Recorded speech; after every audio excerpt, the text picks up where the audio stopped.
So this is a brainstorming session, and the question is that whatever the pages you have cleared out, you have written some problems on it. It's your problems that you face during the teaching learning process, and I have given you one instruction that make a passage to your problem so that I can pass through it.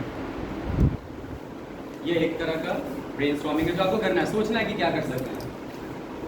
इस page के are पार होना है। अब बता दिया, इतना hint दे रहे हैं, अब कैसे बोलना? इस पेज के आर पार हो जाना है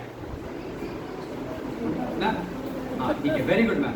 ये सब आंसर याद रखिएगा, आपने तो कंफ्यूजन में ये पेपर बहुत छोटा है, this paper is very small. और कोई प्रॉब्लम्स फेस हो रहा है ना? प्रॉब्लम्स ही तो है।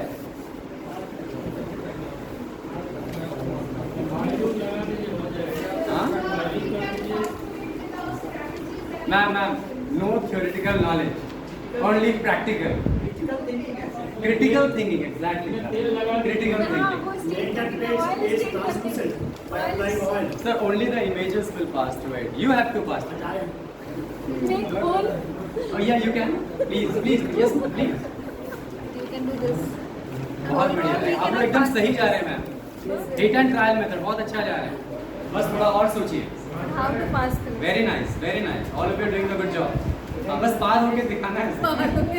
पेज पढ़ना ज़्यादा नहीं होना चाहिए ना, ये पेज पूरा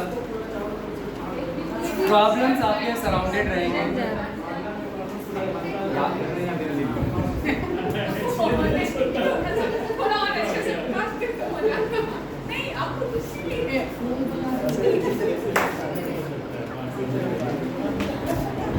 सर ना कुछ नहीं देखे थे। हाँ नहीं ठीक है। मतलब हम भी एज अ पार्टिसिपेंट्स ही बताया। Yes sir, yes sir. इसको कुछ बोल ये सब पहले भी करवाए। इतने प्रॉब्लम्स के आर पार नहीं किया, पर प्रॉब्लम है थोड़ी चीटिंग हो गई। चीटिंग क्या हुई बता सकता है? पेज बड़ा ले लिया, लेकिन सिंगल पेज लेकिन सर ने भी पूरा कर लिया। Sir you are holding something, you are holding the problem from the back. Very nice, excellent. Sir एक पेज में आई लिखेंगे और पेज से पास करा देंगे। Whatever the things are, okay. Whatever the things the students they used to do, most of the things it is present at their home. And the kitchen, सबके घर में किचन होता है. The kitchen is the best place for doing the various practical work as well as experiment. शुरुआत वहाँ से कर सकते हैं। और जैसे जैसे बच्चा आगे बढ़ता है, स्पेशली 6, 7, 8, 9, 10 इन सब के लेवल्स में, तो वो धीरे धीरे करके आगे बढ़ सकते हैं। जैसे बचपन में उन्होंने बहुत सारा काम किया है। Okay, the main concern of the lab on wheels is that we should take the practical aspects or the experiments to the doorsteps of the students. इसका मतलब बच्चों के घर तक हम उन प्रैक्टिकल्स को लेकर आए जो हम अपने क्लासरूम में दिखाते हैं या जो हम लोगों ने जो मतलब कनेक्ट करते हैं।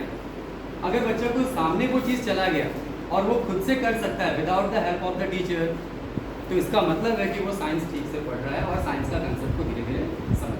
ऐसी बहुत सारी चीज़ें होती हैं, हम कितना भी बोलते हैं लेंस ऐसा है वैसा है, वो लास्ट बच्चा है ना, वो लास्ट वाला तेज वाला तो भाई ठीक है चलो समझ गया, वो जो लास्ट वाला जिसका जो 33% नहीं ला पा रहा है, उन बच्चों के लेंस नहीं आएगा समझ में, लेकिन चश्मा समझ में आता है, क्लासेस समझ में आता है। ठीक है, बहुत सारे मैथमेटिकल कंसेप्ट हैं जो वो उतना जल्दी नहीं समझेगा। The rate, the speed of learning it may be delay, वो थोड़ा धीरे धीरे हो सकता है, लेकिन ये जरूर आएगा कि जितना भी धीरे धीरे वो चल रहा है वो कांस्टेंट रहेगा थोड़ा उसके बाद, वो काफ़ी ज़्यादा दिनों तक वो होल्ड करके रख सकता है उस नॉलेज को। और यही तो हमारा बिहेवियरल चेंज है, इसी के लिए तो हम काम कर रहे हैं। अभी जो हम लोगों ने 21st सेंचुरी स्किल्स, किसी को याद है 21st century skills 4 C's, critical thinking, collaboration, communication, और एक छूट गया और क्या था? क्रिटिकल थिंकिंग, कोलैबोरेशन, कम्युनिकेशन, और एक चीज़ को यह 4th C। ये कम से कम 4 C's को वो अटेंड कर पाए for the 21st century skills, यही हम सबके वर्कशॉप का मेन मकसद है। क्रिटिकल थिंकिंग जैसे अभी हम लोगों ने स्टार्ट किया, क्या आप सर ने भी कहा सर ने कि we are still doing the critical thinking, हम सोच रहे हैं और यही सोचना को स्टार्ट करवाना है। एक बार वो सोचना शुरू कर ले, how to think not what to think. एक बार वो हाउ टू थिंक वाला कंसेप्ट पे आ गया, then it is very easy for the students to take up the theories as well as all the mathematical calculations of the physics, chemistry as well as the biology. हम कर सकते हैं। जैसे एक छोटा सा एक्सपेरिमेंट बच्चों के साथ ये बहुत हम लोग डील करते हैं, specially I have done the training programme for the middle level and I have got the opportunity for taking it in the secondary level. तो मैं थोड़ा सा मे भी हो सकता है कि कुछ ऐसी चीज़ें हों जो मेरे मिडिल लेवल पे ज़्यादा हों। ओके, देखिए जैसे ये बकेट मेरे घर में बच्चा खेल रहा था इससे, इसको मैंने होल्ड करके रखा है। I am just filling with the half filled water.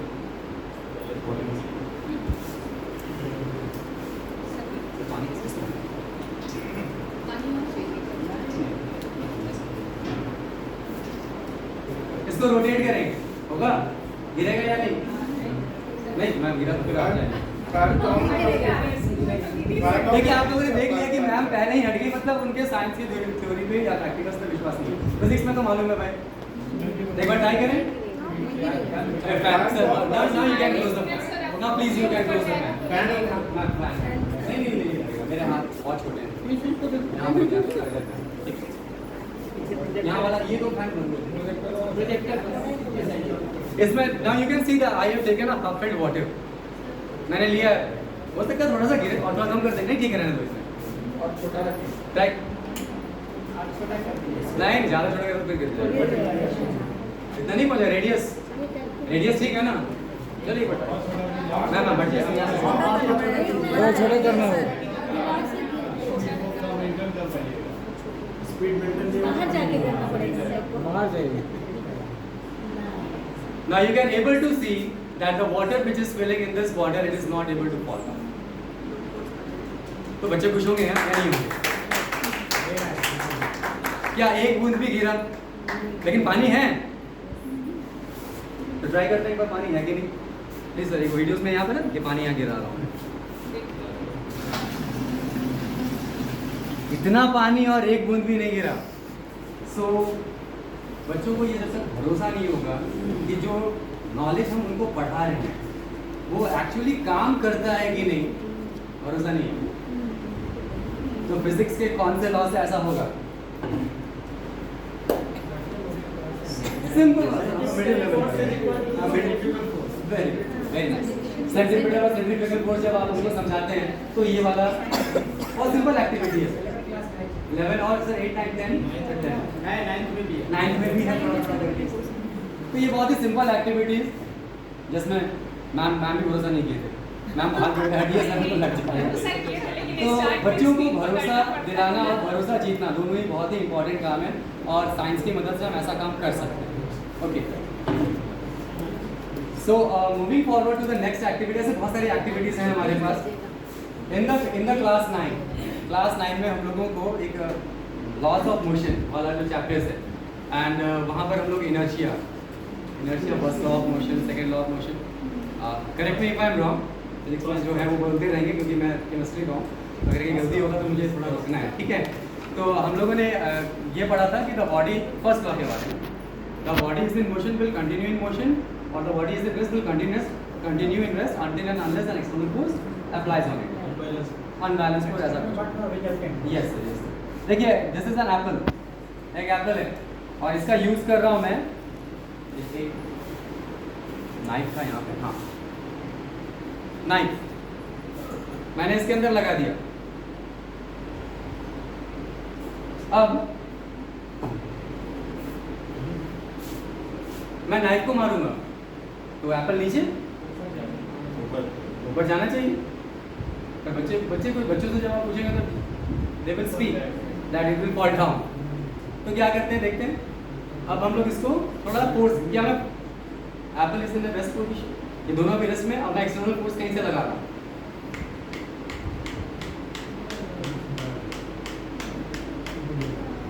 Now you can see that this is the, आप इस कंसेप्ट को समझा सकते हैं कि okay that the Apple it was in rest और जैसे यस उसके चलते लग रहा है। तो ऐसे कंसेप्ट देकर मतलब बहुत इजी कंसेप्ट को हम समझा सकते हैं। देखिए कुछ भी नहीं है, एकदम सिंपल सा कंसेप्ट। तो इन सारे कंसेप्ट्स को यूज करके हम उनके critical thinking, collaborative thinking, collaboration इन सबको इंक्रीज कर सकते हैं और यही हमारा मेन मकसद है। बच्चों के साथ जब कम्युनिकेट करते हैं, एक मेरा खुद का रियल लाइफ एक्सपीरियंस है। मैंने ये देखा है कि जब हम लोग क्लासरूम टीचिंग करते हैं तो वी ऑफन यूज टू से the student that okay don't shout, बात नहीं करना है, अल्लाह मत करो। मैं अपने क्लास में मैम मैं नहीं करता। एक्चुअली मेरे क्लास में बच्चे समझते हैं कि हाँ जब मैं स्टार्ट कर दिया तो फिर वो ऑटोमेटिकली चुप हो जाता है। Even the last benchers also. Class नहीं आके बोलते हैं कि आप शांत हो जाइए। क्या? साइड बगल का क्लास आके नहीं बोलता है कि सर की क्लास से बच हो जाएगा। नहीं कुछ नहीं मैम, वो करेगा कब जब मतलब पढ़ाई जब नहीं हो रहा है। हाँ, ऐसा मैंने एक्सपीरियंस किया हुआ है। हाँ। अगर टीचर्स वहाँ अंदर गए और अगर वो कुछ अपने वर्क में बिजी हो गए, अगर वो बच्चे से बात नहीं कर रहे तभी वो शोर होता है। But once you start talking with the students, आप उनसे सिर्फ बात करिए और कोशिश करिए जस्ट फोकस ऑन दो स्टूडेंट्स जिनके ऊपर कोई फोकस नहीं करता। कभी कभी वो स्पेशल अटेंशन नीड करते हैं। आप अपने हम लोग अपने क्लासेस में ऐसा महसूस करते होंगे that most of the students ऐसा फील करते हैं, मतलब कोई बोलेगा ना अरे उसका नाम मत लिखो, छोड़ा वो तो लास्ट है ऐसा करके मतलब उनको इग्नोर करते हैं। और कुछ कंसेप्ट ऐसा भी बना हुआ है, मुझे ऐसा फील होता है कि भाई एक बार उस पर टैग लग गया कि वो स्लो लर्नर है, तो जब तक वो स्कूल से पास आउट होकर नहीं निकलेगा वो स्लो लर्नर ही रहेगा। ऐसा टैग लगा हुआ है, ऐसा मैंने महसूस किया। बट उसको भी मैंने ये देखा कि अगर आप थोड़े मोटिवेट करेंगे, we all are the motivators, we all are the all of us we are the teachers, तो हम लोगों को चाहिए कि ये काम हमारा है। इवन उनके पेरेंट्स भी थोड़ा उनको मतलब उतना नहीं समझते, वो बोलते हैं अरे तुम कुछ नहीं करेगा, लाइक दैट, इस तरह की बातें हो जाती हैं। बट हम उनको अगर थोड़ा सा भी मोटिवेशन दे दें, और मोटिवेशन कैसे, लेक्चर नहीं है, लेक्चर नहीं देना है, ज्ञान नहीं सहयोग चाहिए, ज्ञान नहीं सहयोग चाहिए। That is the most important factor and it is only possible when you guys come outside from your comfortable zone. जब हम सब मिलकर अपने कंफर्टेबल जोन से बाहर निकलेंगे तभी ये पॉसिबल है। if we are not able to come outside from our comfortable zone, then how we can make the students comfortable? वो तो तेज वाला तेज ही चल रहा है, स्लो वाला लगा ही हुआ है, हमारा लोग तो खत्म ही हुआ है। हम लोग को भी बस 30 तारीख आने वाला है, हम लोग तो स्टार्टिंग करते हैं आज 7-8 5 दिन और 30 को मिल जाता है, क्योंकि हम एक्चुअली बहुत ज़्यादा इसमें इन्वॉल्व हो जाते हैं। बहुत सारी प्रॉब्लम्स होती है, मैं ये नहीं कह रहा हूँ कि प्रॉब्लम्स नहीं होती, पर्सनल प्रॉब्लम्स भी हैं, बट उन सबको असाइड करके हमें ये ज़रूर सोचना चाहिए कि हम अपने बच्चों को कैसे मोटिवेट करें, किस तरह से हम उनका हैंडल करें, ये बहुत ज़्यादा ज़रूरी है। ओके, कुछ और प्रैक्टिकल्स हम लोग देखते हैं। Now you can see the 2 beaker. इसमें देखिए ये सब ये बहुत ही नॉर्मल प्रैक्टिकल्स हैं, स्पेशली 6-7 में जब हम डेंसिटी के टर्म में बच्चों को समझाते हैं।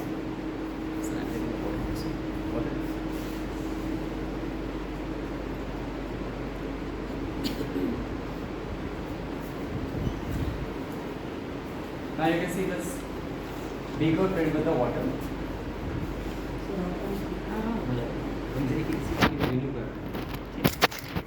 Okay. I am adding the salt in one of the beaker. Or if you can able to see. और इसको मैंने ऐसे ही छोड़ दिया। Now for understanding the concept of the density, I have taken one lemon. ये वाला ले लो। This is a lemon. Okay. If I will drop this lemon in a normal water, अगर मैं normal water में dip कर रहा हूँ, what will happen? नीचे है ना, नीचे देखिए आप देख सकते हैं, all of you can able to see that the lemon it moves down, नीचे लेवल तक पहुँच गया। But same thing अगर मैं इस lemon को if I will take this lemon,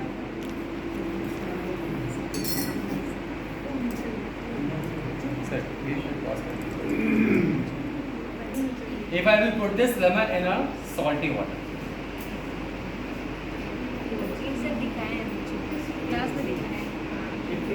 it floats. So it means that if I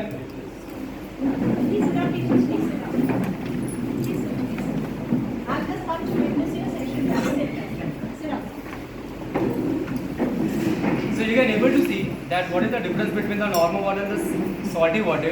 If we want to predict the densities of these two waters, in the normal water the lemon it moves downward, and in the case of the salty water it floats on the water. So by this way you can make your students clear that what is the concept of the density. So in the salty water the lemon it is lighter than that water, so it floats over it. In the normal water it will sink in the water. You can check it out once again. things. But when it is started to the, it can be transferred in this water. Sir, please some more salt. More salt. Yeah. But we can able to. If the more salt can be added, the density will be also increased. So these are the few simple experiments that can engage the students. Ask the questions about the what is the boiling point of water. The students, they often used to give the reply at 100 degrees Celsius. That's it.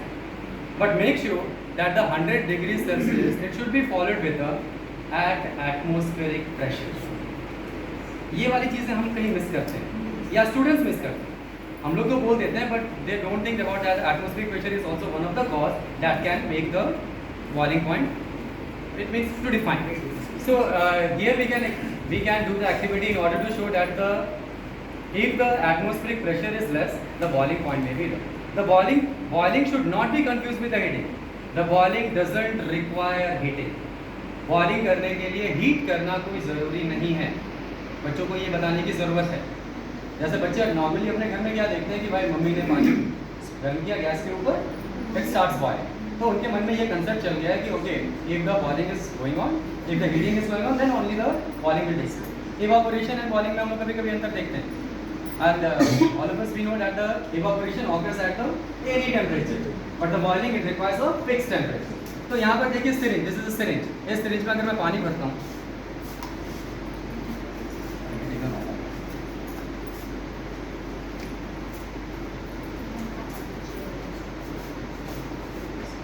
यहाँ मैंने water लिया, ठीक है, पूरा filter कर दिया. अब इसको मैंने टैप कर दिया. अब तो एयर नहीं जाएगा, कुछ ना कुछ प्रेशर होगा वहाँ पे, प्रेशर खत्म वहाँ पे, एयर का रिजल्ट का. क्योंकि हम we are talking about the atmospheric pressure. And what is the atmospheric pressure? The pressure exerted by the air. तो हवा का कंसेप्ट खत्म, क्योंकि पानी फिल्टर हो गया उस जगह पे. अब देखिए यहाँ पर बॉइलिंग का कंसेप्ट अगर हम देखना चाहेंगे तो क्या नजर आएगा? कुछ बॉइल्ड जैसा सिचुएशन. क्या दिख रहा है? You can see the bubbles which is coming out, but no air is entering. कोई एयर एंटर नहीं कर रहा. Okay, so by this concept we can say that the boiling it doesn't requires the heating. और जैसे mount Everest, कोई Everest पे गया, mountains के ऊपर क्लाइंब कर रहा है, तो उस जगह पर प्रेशर लो होता है. तो जहाँ प्रेशर कम, वहाँ बॉइलिंग पॉइंट भी कम हो जाता है, और जहाँ प्रेशर ज़्यादा, वहाँ बॉइलिंग पॉइंट भी ज़्यादा. हम लोगों को याद है कि जब हम लोग सेमिनार करने आते थे, तो एक sir, I don't know the name, Koynanagar से ही वो आते थे एक सर, तो उन्होंने बताया था कि अगर हम अर्थ पर ही, क्योंकि हमारा किचन अर्थ में ही, तो अर्थ के ऊपर if we want to increase the boiling point of the water, जैसे we all know that the boiling point of the water it is the 100 degree Celsius at atmospheric pressure. But if we want to increase the boiling point of the water, then what we have to do? Cooker पे बंद कीजिए. पानी जब हम पानी लेते हैं boil करने के लिए, कुकर को बंद कर ढक्कन लगा दीजिए. उस समय अगर आप वाटर का बॉइलिंग पॉइंट चेक करेंगे, then it is more than 100 degree Celsius, क्योंकि उस जगह पर प्रेशर काफ़ी ज़्यादा हाई हो जाता है. बच्चे they often get confuse in the atmospheric pressure when we are dealing with the chapter force and pressure in the class 8 में भी एक चैप्टर है फोर्स एंड प्रेशर, और वहाँ एटमॉस्फेरिक प्रेशर में बच्चे बहुत कंफ्यूज होते हैं. मैं बहुत ही सिंपल तरीके से मटीरियलिस्टिक चीज़ों से उनको बताता हूँ. मैं एक चीज़ करना चाहता हूँ सर, एक possible these bag, which bag is feeling more pressure? क्या लगेगा, क्या आंसर देंगे बच्चे? नहीं, बॉटम वाला, सीधा सा बात, बॉटम वाला. ओके, जैसे जैसे मैं ऊपर की तरफ आता हूँ, as we move at the top level, तो ये वाला इस पर कम प्रेशर लग रहा है. उनको समझाना है कि अगर हमारे पास, हम अर्थ के ऊपर रहते हैं और अर्थ के ऊपर में पूरा एयर भरा हुआ है, तो सेम इसी तरह बिहेव करेगा. हम अर्थ पे तो प्रेशर ज़्यादा फील होगा मुझे, और जैसे जैसे हम ऊपर की तरफ, मतलब माउंटेन्स या आगे ऊपर की तरफ बढ़ते हैं, वहाँ प्रेशर कम हो जाता है. तो सिंपल इसका यूज़ करके भी हम बच्चों को डील कर सकते हैं. बच्चों के माइंड में एकदम क्रिस्टल क्लियर हो जाएगा कि हाँ एटमॉस्फेरिक प्रेशर कैसे लाइज करता है. ओके, लिक्विड प्रेशर जस्ट इसका उल्टा. उनसे पूछना है, आप कभी तालाब में जाओगे तो पानी ऊपर जाएगा या नीचे की तरफ रहेगा? तो डेफिनेटली बोलेगा पानी नीचे की तरफ रहता है. ओके, इसका मतलब we are talking about the depth of water. Depth है, तो डेप्थ है तो सेम वही कहानी भैया, नीचे में प्रेशर कैसा? ज़्यादा. अगर लिक्विड्स की बात करें तो नीचे में अगर जैसे जैसे जाएंगे वहाँ प्रेशर ज़्यादा, and as we move up in the liquid the pressure become less. तो इससे आप रिलेट करिए, एकदम सिंपल सा चीज़.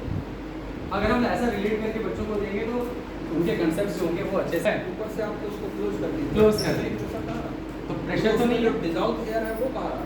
वो नहीं कहा। सर डिसॉल्व वाला चीज़ कब बाहर आता है? जब उसके अंदर आप एयर डालिएगा या कुछ डालिएगा तभी। पहले आप बॉइलिंग कर सकते। ठीक है, एक नॉर्मल सी चीज़ है। जैसे मान लीजिए हम अगर बात करते हैं जहाँ पर हम साइकिल बनवाते हैं, पंचर बनवाते हैं, एयर वहाँ भरा हुआ रहता है, बाहर से एयर है ट्यूब में और आपने उसको पानी में डाला तो वहाँ से बबल्स आना बाहर। तो एयर का चीज़ बबल्स आ रहा है वहाँ पे, मैंने एयर क्लोज किया है आफ्टर फिलिंग द सिरिंज। तो यहाँ का तो एयर का कोई कंसेप्ट ही नहीं। क्या एयर का कोई कंसेप्ट है? We are talking about atmospheric pressure. Boiling आप इसको सर एक सेकंड सर, डिफरेंशिएट हाँ, yes, sir. करेक्ट डिफरेंशिएट होना चाहिए। The temperature and the vapour pressure of liquid equal to atmospheric pressure. हां, vapour pressure equal to atmospheric और liquid then boiling liquid तो ऊपर आता है। वेपर प्रेशर बराबर होगा उसका। ठीक है, तो तब तक हम उसको मिलना चाहिए जब तक वो वेपर प्रेशर एटमॉस्फेरिक प्रेशर के बराबर ना हो। अगर आपने कुकर है, कुकर में अगर हाई प्रेशर है, ट्रांसपेरेंट कुकर है, हाँ, उसका हीट करेंगे, उसमें बॉइल नहीं होगा और प्रेशर काफी हाई है। बॉइल नहीं है नहीं नहीं, तो सर इसमें बॉइलिंग बढ़ा देते प्रेशर कुकर का बात करें। प्रेशर कुकर जब हम लोग खाना बनाते हैं तो प्रेशर ज़्यादा हो जा रहा है। हाँ, तो प्रेशर अगर ज़्यादा हो जाएगा तो कम टेम्परेचर में बॉइलिंग करें। हाँ, तभी तो जल्दी खाना बनता है। जैसे मानिए आप उसको अगर बॉइल्स हो या चार्ज हो तो वहाँ पर हम लोग एट कांस्टेंट टेम्परेचर बोलते थे। है ना, तो कम टेम्परेचर में बॉइल करना है, कम टेम्परेचर में बॉइल करना है। ठीक है, कम टेम्परेचर में बॉइल कम टेम्परेचर सब्जी जैसे हम लोग यहाँ सब्जी पकने में 100 डिग्री चाहिए। नहीं सर, यहाँ पर थोड़ा सा मैं आपको रेक्टिफाई कर, यहाँ पर मैं थोड़ा रेक्टिफाई करूँगा। example of the gas cylinder. Sometimes it bursts. Why it is? There is a pressure, high pressure is there. Because of that, the temperature of that gas cylinder increases and it bursts. तो मैं थोड़ा सा अलग तरह से बात कर रहा हूँ। मैं क्या बोलना चाह रहा हूँ कि जैसे सर ने कहा कि इस सिरिंज में मैं बात कर रहा हूँ, सिस्टम मेरा यही है, दिस इज माई सिस्टम। इस सिस्टम में मैंने लिक्विड को फिल्टर कर दिया। इस लिक्विड को जैसे मैंने इसके सर्टेन एरिया को कवर किया तो सारा का सारा एयर खत्म हो गया। क्या एयर है उसमें? अब आप मुझे कह रहे हैं कि इसका वेपर किसका? क्या लिक्विड का वेपर होगा? जो लिक्विड मैंने, वेपर का मतलब क्या? What is the difference between vapour and gas? Yes sir, anyone of you? What is the difference between vapour and gas? There is one Yes. Yes. एक बार मतलब जब का एक बोला सर है ना? What is the difference between vapour and gas? Boiling point One by one. Yes, please. Gas is dry, but vapor is the mixture of the gases and the water particles. Sir, vapor is a phenomenon when we heat liquid evaporates boil. ये class 9 में है और बहुत ही छोटी सी जगह पे है। Gas and vapour, इन दोनों में डिफरेंस क्या है? गैसेस जो होगा वो एटमॉस्फेरिक चीज़ों में, ऐसा समझिए, वेपर जो होगा वो पहले लिक्विड्स का ही वेपर होगा और गैसेस जो होता है वो पहले ही आपके गैसेस स्पेस में रहेगा, उसको हम लिक्विड्स में कन्वर्ट करके उनका वेपर नहीं बनेगा। फिर से एक बार रिपीट कर रहा हूँ, वेपर जिसका मैं बोलता हूँ, ऐसा कोई ज़रूरी नहीं कि सिर्फ वाटर का वेपर, पेट्रोल का भी वेपर हो सकता है, मैं डीजल का भी वेपर हो सकता है, जो भी मैं लिक्विड्स लूंगा उसका वेपर। तभी तो आप बोल रहे हैं vapour pressure is equal to the atmospheric pressure. So whatever the liquids I have taken in this syringe, this is a water. तो जब मैंने इसको नीचे किया तो इसके जगह पे जो जगह खाली हुआ, यहाँ पर उसका वेपर बना और वो वेपर इसको बॉयल करने में हेल्प किया, जो आप बोल रहे हैं डेफिनेशन के हिसाब से। क्योंकि मैंने ऊपर में एयर को अंदर ही नहीं आने दिया, तो there is no concept of the atmospheric pressure. अभी वहाँ कुछ है ही नहीं, मैंने एयर को ब्लॉक किया था और पहले मैंने एयर को निकाल दिया। अगर ये नहीं, हाँ, there is boiling. What is the difference, what is the definition of boiling then sir? आप बोलते हैं ना कि vapour pressure must be equal to the liquid pressure, ये तो आप बोल रहे हैं। फिर से एक बार definition. So the temperature at which vapor pressure of liquid is equal to Boiling temperature. temperature is Boiling is the process in which the liquid pressure is equal to the atmospheric pressure or pressure. Okay. कोई चीज boil करता है मतलब ऊपर surface से क्यों आ रहा है? ठीक है sir, liquid But pressure atmospheric pressure को ओवरकम कर रहा है। सर, अब मैं बोल रहा हूँ, आपने बोला liquid pressure is equal to the atmospheric pressure और और ग्रेटर देन दैट, ठीक है। तो अब यहाँ देखिए एटमॉस्फेयर हमारे पास यही है। अभी मैंने जब इसको क्लोज किया तो यहाँ वैक्यूम क्रिएट हो गया, मतलब वहाँ पर कुछ और नहीं है, एयर का तो कंसेप्ट नहीं है, लिक्विड का कंसेप्ट है। अब जब मैं इसको नीचे कर रहा हूँ, क्या एयर एंटर कर रहा है? लिक्विड का जो प्रेशर होगा, कुछ ना कुछ प्रेशर एक्सर्ट, क्योंकि फ्लूइड से तो प्रेशर एक्सर्ट करेगा, और ये प्रेशर जो भी यहाँ पर उसके एटमॉस्फेयर है, please don't consider the atmospheric pressure की किसी हवा का प्रेशर हो सकता है, उसके वेपर्स का भी कुछ प्रेशर हो, वो उसके लिए उसका एटमॉस्फेयर है। तो इन दोनों का प्रेशर जब इक्वल है तो यहाँ वर्ल्ड का pressure. I hope that I make you understand. Sir आपने आपके डेफिनेशन से मैं चल रहा हूँ सर, आपने मुझे बोला कि the liquid pressure must be equal to the atmospheric pressure. तो एक्टिविटी प्रेशर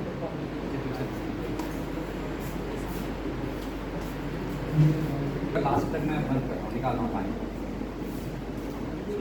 एयर का कंसेप्ट खत्म। थोड़ा सा कम और लिखिएगा हाँ जल्दी, हाँ वो फिर भी हो जाएगा।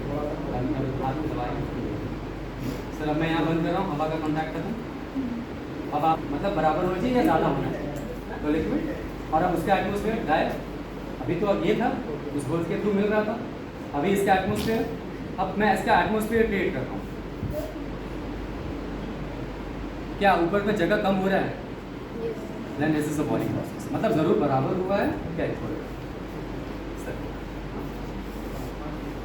वो जो नीचे से एयर सक करता है।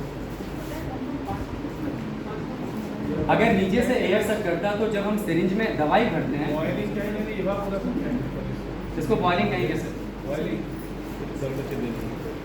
प्लीज लॉजिकल आंसर हमको बताइए। Evaporation that means the kinetic energy due to the kinetic energy of the air molecule. आप जब नीचे उसको हीट कर रहे हैं due to the random motion of the water Bulk phenomena, yes, that is the most important thing. We all know that the evaporation is a surface phenomenon, whereas the boiling is a bulk phenomenon.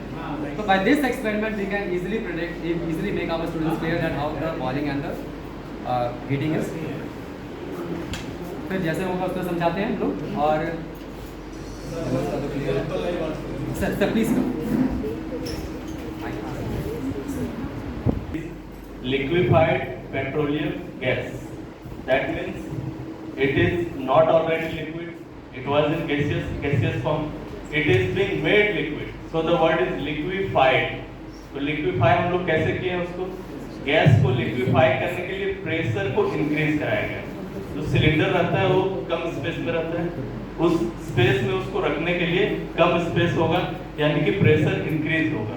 तो pressure increase करने से gases को liquid में convert किया जाता है, इसलिए LPG का फुल फॉर्म है liquefied petroleum gas.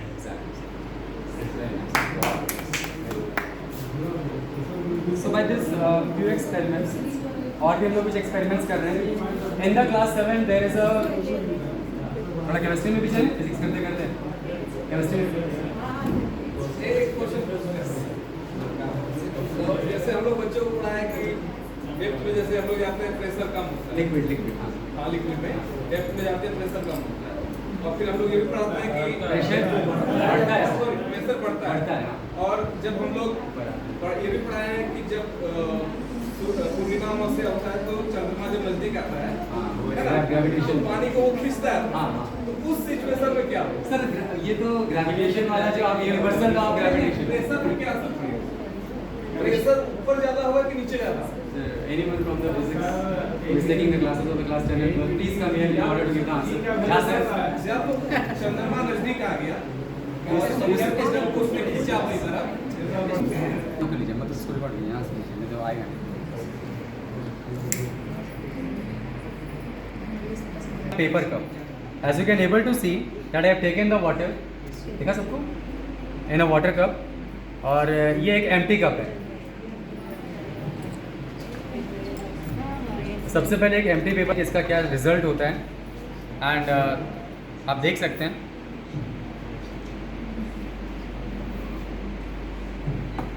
It will catches the fire. All of you are able to see ना, राइट। इसका मतलब ये इग्निशन टेम्परेचर पहुंच गया है। The ignition temperature of the paper cup it has been attend.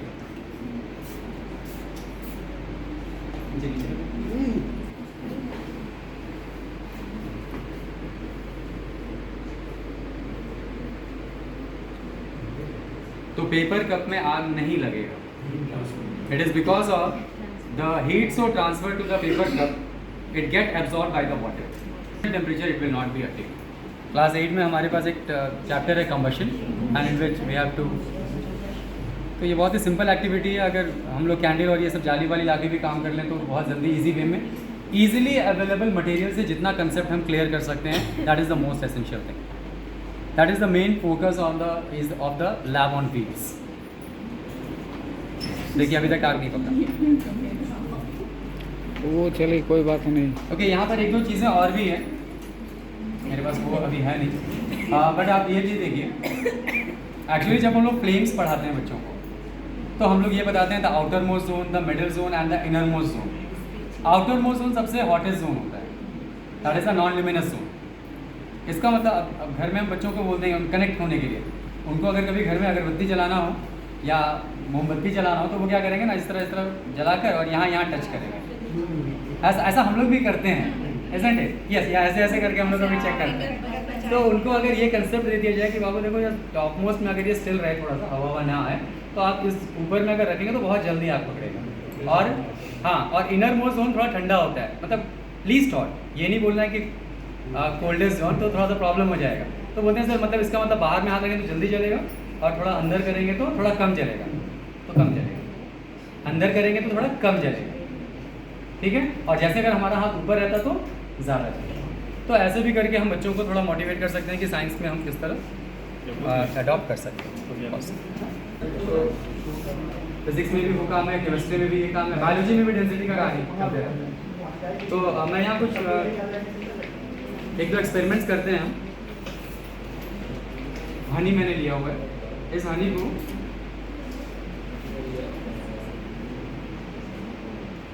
मैंने गलती से ऑयल डाल दिया.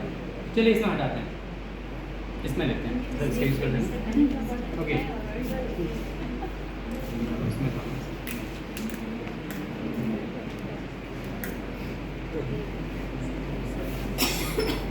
सामने से this is Honey.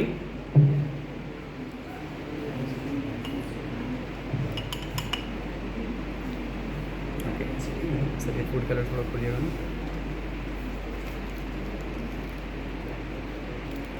Normal water. I will take the water. Okay. Now in the second phase, I am adding the food color in the water, normal water, so that we can identify that where is the water present. ये आपका water है जिसमें मैंने food color मिलाया हुआ है.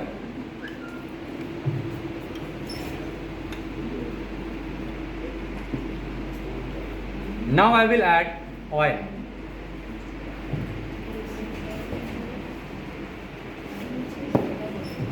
All of you can able to see the different layers. आप देख सकते हैं कि जो हनी है it is lie below at the bottom of the this beaker. After that this is the water, normal water in which I have added the food color and on the top it is the oil. So density किसका कम? Oil का. बच्चों से पूछेंगे तो वो बताएंगे. और सबसे ज़्यादा डेंसिटी अभी इस केसेस में हम लोगों के पास हनी का है. ओके, इंटरेस्टिंग चीज़ ये तो हम लोग इसमें डाल के देखेंगे. इस पर फोकस करिएगा सर, नीचे से transparent. I am adding a iron nut inside this. वो धीरे धीरे करके नीचे चला जाएगा. दिस लेमन, और यह पेपर कैप भी इसी तरह से ऊपर ही फ्लोट करेगा. अलग अलग सब्सटेंस अलग अलग जगह पर अलग अलग लेयर्स पे चला जा रहा है. और आप इसको दिखा के बच्चों को बता सकते हैं कि हाँ इसका डेंसिटी किससे ज़्यादा है और किससे कम. ओके, ऑयल्स की जब बात हो रही है, स्टॉप.